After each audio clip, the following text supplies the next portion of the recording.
चिट्ठी के अंदर श्रद्धा 2020 में लिख रही है कि टुकड़े टुकड़े कर कर मारने की धमकी देता था, उस व्यक्ति ने वो कर दिया और आज वो कह रहा है गुस्से में आवेश में कर दिया, यानी इट वाज प्री प्लान्ड, उसने सोचा इस बारे में। ये प्री प्लान्ड मर्डर था और पुलिस की फॉल्ट इसलिए है कि इमीडिएटली ऐसे केसेस में जहां लाइफ टू डेंजर है पूरी जिंदगी का, ये कह रहे हैं कि मार देंगे, टुकड़े टुकड़े कर देंगे और पुलिस ने एक्शन नहीं लिया। तो फर्स्ट पार्ट पर महाराष्ट्र की पुलिस आंसरेबल है। सेकेंड पार्ट पर ऐसे हैवानों से देश की बेटियों को दूर रहने की जरूरत है। ये तो श्रद्धा एक इस तरह से आई है, कहीं सूटकेस में हर रोज डेड बॉडीज मिल रही हैं। आप झारखंड का मुद्दा उठाइए, बरेली का मुद्दा उठाइए, गुवाहाटी का मुद्दा उठाइए, महाराष्ट्र के किसी कोने में देखिए, देश के तमाम कोने में श्रद्धा जैसी कितनी मासूम लड़कियां इस तरह के हैवानियत की शिकार हो रही है, हैवानों के चक्कर में फंसकर। उनको भी समझने की जरूरत है कि श्रद्धा से उनके आंखें खोलने की जरूरत है। सब एक जैसे अपने मां बाप का साथ छोड़ने की जरूरत नहीं है, सब कुछ ट्रांसपेरेंट करना। और पुलिस अकाउंटेबिलिटी महाराष्ट्र पुलिस की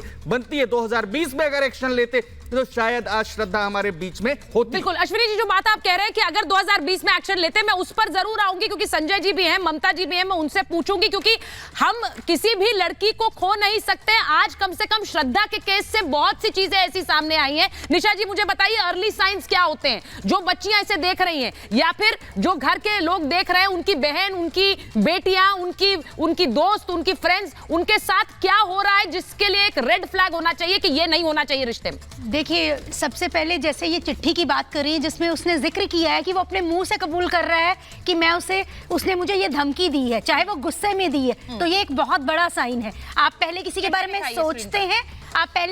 में सोचते हैं, फिर उसे ये शब्द बोलते हैं, तो कहीं ना कहीं आपके दिमाग में ऐसे थॉट्स तो चल रहे हैं। ये एक पहला पॉइंट है। दूसरा, कंट्रोल करना। कंट्रोल करना बहुत एक पॉइंट है। जैसे कि दोस्तों से बात ना करना, परिवार को जैसे उसने खुद छोड़ा था, पर परिवार को भी उसने ये बताया कि मुझे मारने पीटने की कोशिश की गई है। मुझे ये लग रहा है जैसे ये चिट्ठी लिखी गई है, इसके दोस्तों को लिख रही है, वो चिट्ठी में लिख रही है कि माता पिता को पता है कि आफ्ताब मुझे मारता है, ये भी उसने लिखा है, लेकिन माँ बाप उस पर कुछ रिएक्ट नहीं किए। अगर हो सकता है माँ बाप ने कुछ रिएक्ट किया होता, बेटे से कहा होता या फिर इन दोनों से ही कह दिया होता कि मारपीट अगर रिश्ते में है तो ये अच्छा नहीं है, आप अलग हो जाइए, तो शायद जान बच जाती। बिल्कुल जान बच जाती। पर मेरा एक ये भी कहना है, बहुत बार होता है कि औरतें कंप्लेंट करती हैं, गर्ल्स कंप्लेंट करती हैं और उस कंप्लेंट को बाद में विड्रॉ कर लेती हैं, जिसकी वजह से पुलिस कोई एक्शन नहीं ले पाती। अगर मेरे पर मारपीट हो रही है और मैं ही चाह रही हूँ कि कोई एक्शन ना लिया जाए, क्योंकि मेरी सहानुभूति मेरे पार्टनर के प्रति है, वो एक बहुत बड़ा रीजन बन जाती है। ठीक है, सहानुभूति पार्टनर के प्रति है, लड़कियां समझ नहीं पा रही हैं, लेकिन मुझे लगता है पुलिस को कॉग्निसेंस लेने की जरूरत है। अगर एक लड़की इस तरह की चिट्ठी लिख रही है कि वो मेरे टुकड़े टुकड़े करने की बात कहता है, इसके बावजूद पुलिस कहती है ठीक है डिसमिस कर दी, चले जाइए।